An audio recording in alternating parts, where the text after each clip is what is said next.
40 नंतर तुमचा business scale होतोय, बिझनेस कसा मॅनेज करायचा, तुमची मुलं मोठी होत आहेत, फॅमिली कशी मॅनेज करायची, ह्या दोघांचं बॅलन्स कसं करायचं ह्याच्यावर आपण आज बोलूया.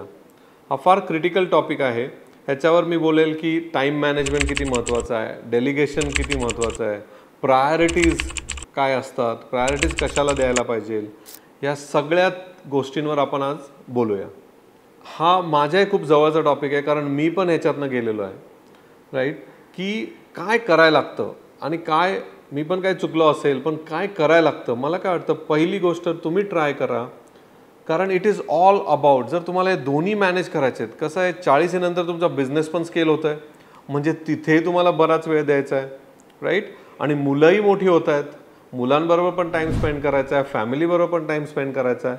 हे दोन्ही कसं करणार तुम्ही, तर ह्याच्यासाठी आणि तुमच्याकडे 24च तास आहेत, 24च तास आहेत. तर ह्याच्यासाठी पहिली गोष्ट तुम्ही लक्षात घ्या की रतन टाटा असू किंवा अंबानी असू, कोणी असू, त्यांच्याकडे पण 24 तास आहेत आणि तुमच्याकडे पण 24 तास आहेत.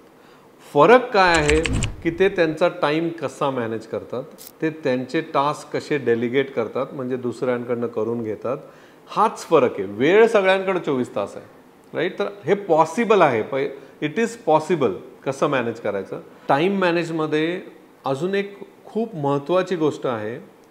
आणि जेव्हा आपण बघतो ही मोठी लोक, मार्क झकरबर्ग, फेसबुकचा CEO, टेस्लाचा CEO हे कसं मॅनेज करतात, तर सगळ्यांचं एकच कॉमन आहे, ते लवकर उठतात सकाळी. राईट, आणि ट्रस्ट मी, सकाळी 5 किंवा 6 ते 7, 8च्या वेळेचा जो टाईम असतो ना, हा तुमचा टाईम असतो. आणि ते लवकर उठून अभ्यास नाही करत किंवा लवकर उठून काय अभ्यास करायचा आहे किंवा बिझनेसबद्दल नाही करत. ते स्वतःची हेल्थ, एक्सरसाइज, मेडिटेशन हे करतात. कारण 40 नंतर बिझनेस ग्रो होतोय, तुमचं मुलं मोठी होत आहेत, त्याचबरोबर तुमची हेल्थ पण तुमची साथ देत नसते, बऱ्याचशा गोष्टी चालू होत असतात. त्यामुळे हा फॅक्टर तुम्ही कधी इग्नोर करू नका की तुमची स्वतःची हेल्थ. तुम्हाला एखाद्या स्पोर्ट्समध्ये पॅशन असेल तर ती खेळायला जावा, एखाद्या वीकेंडला खेळायला जावा, सकाळी रोज उठून खेळायला जावा. तुम्हाला क्रिकेट आवडतं, टेनिस, फुटबॉल जे आवडतं ते खेळायला जावा. मेडिटेशन आवडत असेल तर नक्की मेडिटेशन करा. पण हे जर करायचं असेल, तुम्हाला दिवसा वेळ मिळत नाही, तर तुम्हाला फक्त, तुम्ही जर 7ला उठत असाल तर 5:30ला उठा. कारण तो 1.5 तास जो आहे ना, तो हा तुमचा वेळ असेल. जेव्हा मुलंही झोपलेली असतात, फॅमिली झोपलेली असते, हा तुमचा वेळ आहे. तिथं तुम्ही मेडिटेशन, खेळणं, योगा काही करू शकता.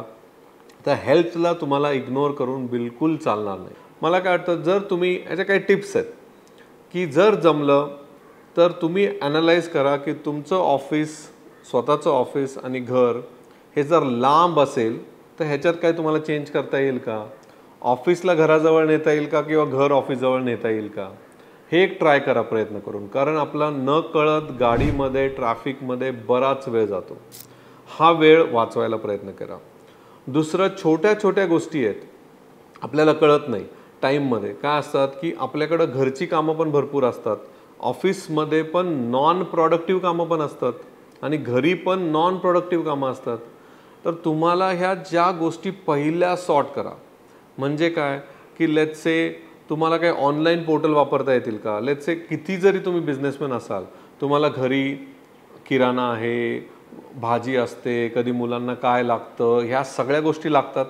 तर तुमच्याकडे आज बरेचसे ॲप्स आहेत, बिग बास्केट किंवा अशा बऱ्याचशा ॲप्स आहेत, तिथे तुम्ही स्केड्यूल करू शकता. इथं स्केड्यूल करून ठेवा जे लागतं, काय लागतं. त्यामुळे तो एक तुमचा सॉर्ट होऊन जाईल. म्हणजे घरचा, ह्याच्या छोट्या छोट्या गोष्टी आहेत ना घरच्या, ज्या तुमचा वेळ घेतात, पहिलं त्याला क्लिअर करा. लगेच जर जमलं, जर तुमच्याकडे पैसे असतील तर ड्रायव्हर नक्की ठेवा.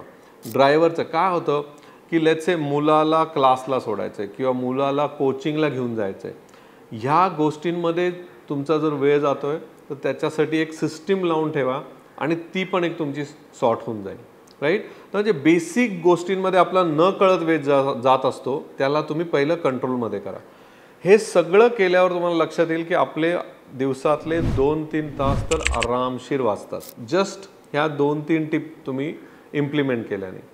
नाव उरलेलं तुम्हाला काय करायचं आहे, इम्पॉर्टंट इज तुमच्या प्रायोरिटीज काय आहेत. लेट्स से बिझनेस प्रायोरिटीमध्ये आत्ता या वर्षी तुम्हाला सेल्स ही प्रायोरिटी आहे, म्हणजे सेल्स हा तुमचा मोठा मुद्दा आहे, तर तुम्हाला तुमचा वेळ सेल्सवर द्यायचा आहे. आणि दुसऱ्या ज्या गोष्टी आहेत तुम्ही त्याचा प्रयत्न करा की हे तुम्ही डेलिगेट करू शकता का. डेलिगेट करणं म्हणजे काय की तेवढ्याच होतकरू चांगल्या माणसाकडून तुम्ही ते काम करून घेऊ शकता का ह्याचा प्रयत्न करा.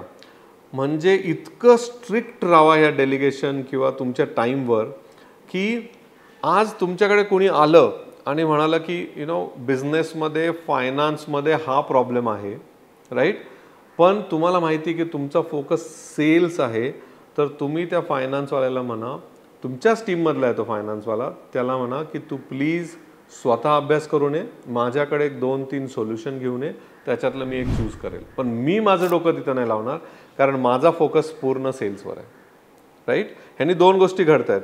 तुम्ही तुमचा फोकस करताय, दुसरं तुम्ही त्या फायनान्सवाल्यालाही ट्रेन करताय की कसा विचार करायचा, कसं हे करायचं, स्वतः सोल्युशन घेऊन यायचं, राईट. तर लोक इतकी स्मार्ट असतात त्यांचं काम तुम्हाला द्यायला, तर तुम्हाला व्हेरी स्ट्रिक्टली तुमचा टाईम हा मॅनेज करायला लागतो. आणि हा कधी होणार मॅनेज टाईम, जेव्हा तुमच्या प्रायोरिटीज खूप क्लिअर असतात, त्यावेळेसच हा टाईम होणार तुमचा मॅनेज, राईट. तर पहिल्या तर घरच्या छोट्या छोट्या गोष्टी फिक्स केल्या आणि नंतर या ऑफिसच्या फिक्स केल्या आणि ह्याच्यातनं जो वेळ तुमचा राहतोय तो तुम्ही फॅमिलीला द्या. फॅमिलीबरोबर क्वालिटी टाईम म्हणजे काय, मुलांबरोबर तुम्ही खेळताय का, मुलांना खाली पार्कमध्ये घेऊन जाताय का, फिरायला घेऊन जाताय का, त्यांचा कधी अभ्यास घेताय का, त्यांच्या शाळेत काय चाललंय विचारताय का, ह्या गोष्टी त्या वयामध्ये फार जरुरी आहेत.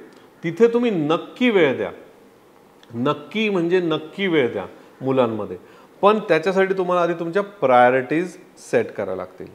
नाव मला एक गोष्ट कळायला, काय गोष्टी अवॉइड करायच्या ॲज अ बिझनेसमॅन असो, तुम्ही मोठे बिझनेसमॅन असो छोटे असो, पण जर तुम्हाला सवय असेल सिरीज बघायच्या, मूवी नाही म्हणता मी, सिरीज म्हणजे 4-4, 6-6 तासाच्या सिरीज बघायच्या, आय वूड सजेस्ट ते अवॉइड करा. सिरीज इतका टाईम घेतात की तुम्हाला कधीच कळत नाही तुमचे 6 तास 8 तास कसे गेले आणि ते तुमचे प्रॉडक्टिव्ह टाईम असतात, राईट.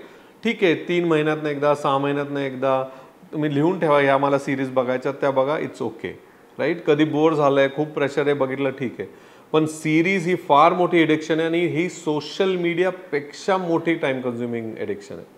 त्याला तुम्ही प्लीज अवॉइड करा ॲज अ बिझनेसमॅन. तुमचा फोकस बिझनेस आणि मुलं आणि फॅमिलीकडे ठेवा.